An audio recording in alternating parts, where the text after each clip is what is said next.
नमस्कार दोस्तों। कोरोना काल में बहुत कुछ चुनौतियां आई। मानवता के लिए एक बहुत बड़ी चुनौती थी। लेकिन इस कोरोना काल में कुछ लोग ऐसे भी थे जो दिन रात अपनी सेवाएं देते रहे। सबसे बड़ा दौर वो था जब किसी व्यक्ति की मौत हो जाती, निधन हो जाता, उसके बाद में उन्हें अंतिम क्रियाक्रम के लिए ले जाया जाता। इस दौरान कुछ ऐसे लोग भी थे जो लगातार सेवाएं दे रहे थे।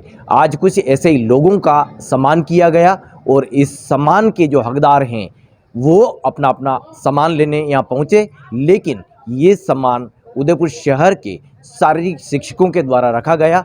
शारीरिक शिक्षकों में भी वो लोग हैं जो समाज सेवा के लिए सदैव तत्पर रहते हैं। कुछ हमारे साथ में ऐसे ही लोग जुड़ेंगे, उनसे हम बात कराएंगे। हमारे साथ किशन जी सोनी और घनश्याम जी खटीक दोनों ही शिक्षक हैं, शारीरिक शिक्षक हैं, जो सदैव अपनी शिक्षक सेवाओं के साथ साथ मानव सेवाओं में आगे रहते हैं। सबसे पहले हम किशन जी से बात करेंगे। हमेशा फिटनेस को लेकर के बात होती है, शिक्षा के टिप्स दिए जाते हैं, लेकिन मानवता की मिसाल पेश करने वाले लोगों के लिए आगे आना कैसे संभव हो पाता है? यह संभव तभी हो पाता है जब हम स्वयं फील्ड में रहकर उस चीज़ को साक्षात देखें। तो हम उस मानवता के जो ये कार्य है उनके साक्षात हस्ताक्षर हम सब शिक्षक वर्ग रहा है। तो जो चीज़ हम देखते हैं वो भावनाएं मन में आती है, उसी कारण से हम हमारे दिल की भावनाओं से हम मानवता भरे ये कार्य करने की प्रेरणा मिलती है हमको। बात करें इस अवार्ड की, तो ये कैसे रखा गया, क्या इसका मकसद था? यह जो सम्मान समारोह कोरोना वॉरियर्स के लिए रखा गया, तो मैंने ये नोट किया कि जैसे कोरोना काल का जो विकट संकट समय था वो निकल गया, तो उसके बाद कई संगठन, कई समाज और कई संस्थाएं कोरोना वॉरियर सम्मान समारोह रख रही है। लेकिन मैंने अनुभव किया मन से, उसमें एक बात नोट की कि निगम के कुछ कर्मचारी हैं, शहर के कुछ ऐसे युवा हैं जिन्होंने वास्तव में फील्ड में रहकर कोविड मृतकों का अंतिम संस्कार कराया, कोविड बॉडियों को टच करते हुए हिंदू रीति रिवाज से अंतिम संस्कार कराया। तो उनका सम्मान मैंने लगभग कहीं नहीं देखा। तो एक मन में भावना थी कि हम उनका सम्मान करें। अब क्या चुनौती होती है मानव जीवन में? अब क्या चुनौती या क्या सबक लिया जा सकता है? मानव जीवन में चुनौती तो एक प्रकृति ने खुद ने बता दिया है कि जिस तरह जैसे ऑक्सीजन की एक एक अंश के लिए हम तड़पे थे, तो किस तरह से हमको ऑक्सीजन को बचाना है, पेड़ लगाने हैं। जैसे धन हमारा कहाँ काम आता है, विकट काल में हमारे जैसे हमारा शरीर कैसे साथ दे पाता है, योग और प्राणायाम किस तरह से हमारे शरीर को मजबूत रखते हैं, मानसिक हम मजबूत कैसे रहें। तो यह सब चुनौतियों को स्वीकार करने के लिए इनमें अपडेट हमको अब रहना पड़ेगा। बिल्कुल, ये ऐसी चुनौती हैं जिसमें हर व्यक्ति को अपडेट रहना पड़ेगा।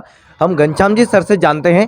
सर, सबसे पहले तो इस अवार्ड की मन में कैसे आई? अवार्ड तो बहुत सारे होते हैं, 15 अगस्त हो, 26 जनवरी हो, या और कुछ अवार्ड होते हैं, लेकिन इस अवार्ड को अपने आप में कैसा अनूठा मानते हैं आप? जब मैं हमारे शारीरिक शिक्षक भाई किशन जी को अंतिम संस्कार करते हुए मैं देख रहा था, उनके मैंने फ़ोटोज़ देखे, तो मैंने उनको फ़ोन लगाया।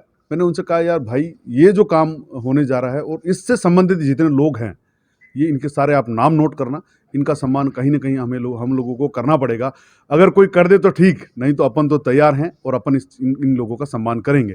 कुछ समय गुजरा, सारी चीज़ें अच्छी स्थिति में आई, और जो दिन रात जो शव को अंतिम राम द्वारे जो पहुँचा रहे थे, दिन रात लगे हुए थे, ऐसे का हमने सम्मान कहीं नहीं देखा। मैंने तो कहीं नहीं देखा। मैं तो ये कह सकता हूँ कि मैंने ऐसे लोगों का सम्मान कहीं किसी संस्था के द्वारा, किसी नगर निगम को द्वारा, किसी गणतंत्र दिवस या स्वतंत्रता दिवस पर उनको सम्मानित करते हुए मैंने नहीं देखा। तो हम दोनों भाइयों ने एक योजना बनाई कि हम शारीरिक शिक्षक मिलकर, क्योंकि शिक्षक हमेशा एक पहल करता है और वो लंबे तक जाती है, तो हमने ये सोच के साथ ये सम्मान समारोह रखा कि ऐसे लोग जिन्होंने दिन रात, जो उनके परिवार के लोग भी उनको बॉडी को छूने को तैयार नहीं थे, ऐसों की हिंदू रीति रिवाज से सम्मान किया, उनको अंतिम राम द्वारे तक पहुंचाया ससम्मान। ऐसे लोगों का सम्मान हम करेंगे, और हम दोनों भाइयों ने इस तरह की योजना बनाई, और हमारे साथी बहुत से शारीरिक शिक्षक हैं जो जुड़े, और ये हमने इस तरह का आयोजन किया। आज वो बहुत खुश थे सम्मान पाके, और उनके खुद के बोल थे कि इससे बड़ा हमारा सम्मान अभी तक नहीं हुआ।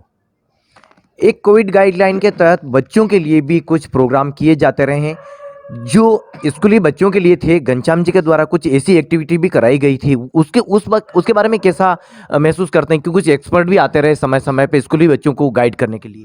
देखिए, जैसे कि हम ग्रामीण क्षेत्र में काम कर रहे थे, पहाड़ी क्षेत्र है, लोग हमारे जो बच्चे 4-4, 5-5 किलोमीटर से दूर आते थे।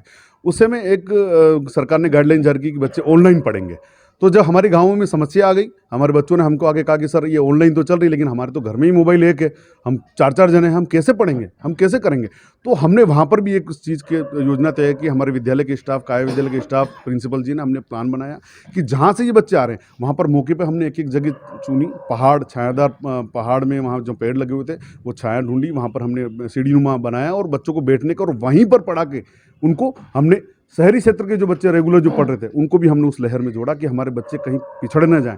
उनको हमने पूरी कोरोना गाइडलाइन के तहत उन्हीं के क्षेत्र में, वहीं पहाड़ों पर उनको हमने पढ़ाया और उस धारा से जोड़े रखा। दोस्तों, एक सबसे बड़ी बात बताने जा रहा हूँ। आदिवासी इलाके में शारीरिक शिक्षक द्वारा एक बहुत बड़ा रोल अदा किया जाता है। ये दोनों ऐसे शारीरिक शिक्षक हैं जो उदयपुर के आदिवासी इलाकों में बहुत बड़ा रोल अदा कर रहे हैं लंबे समय से। किशन जी से भी जान लेते हैं।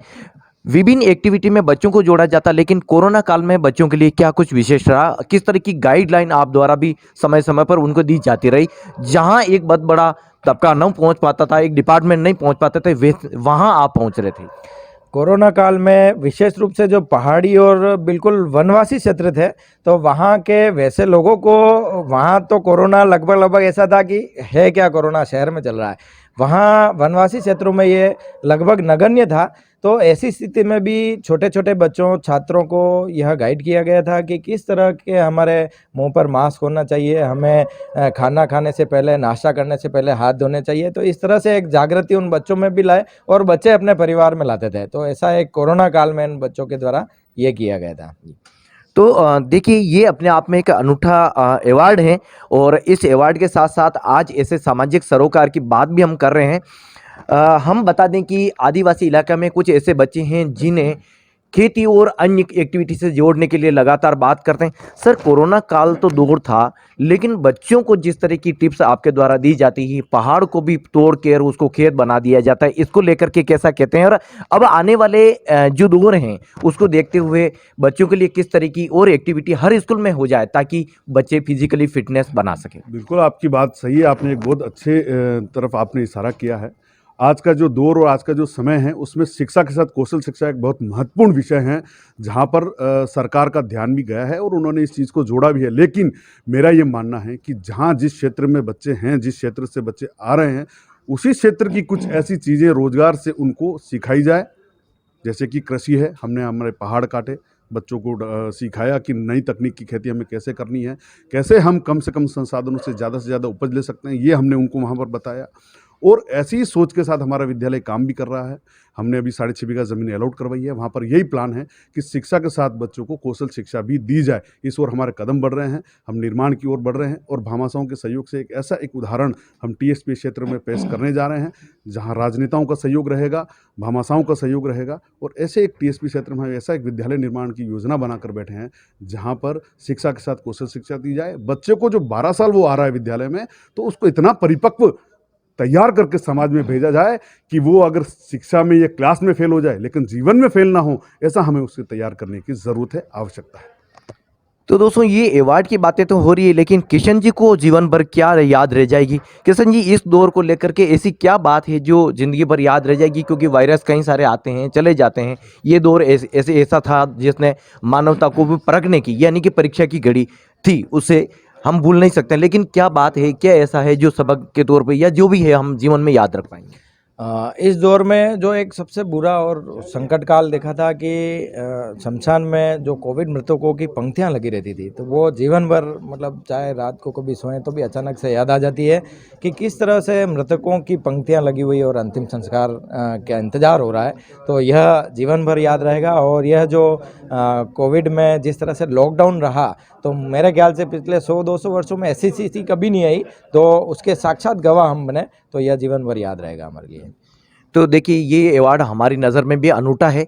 इस अवार्ड को पाने वाले भी अपने आप में एक सम्मान को लेकर के गर्व महसूस कर रहे हैं, वहीं इस अवार्ड को करवाने वाले लोग भी हमारे लिए बधाई के पात्र हैं। आज इस सम्मान को लेकर के हमारी तरफ से सभी को बहुत बहुत बधाई, शुभकामनाएं। आप हमारे साथ बने रहिए और इसी तरह से कंटेंट आप तक पहुंचता रहेगा। धन्यवाद।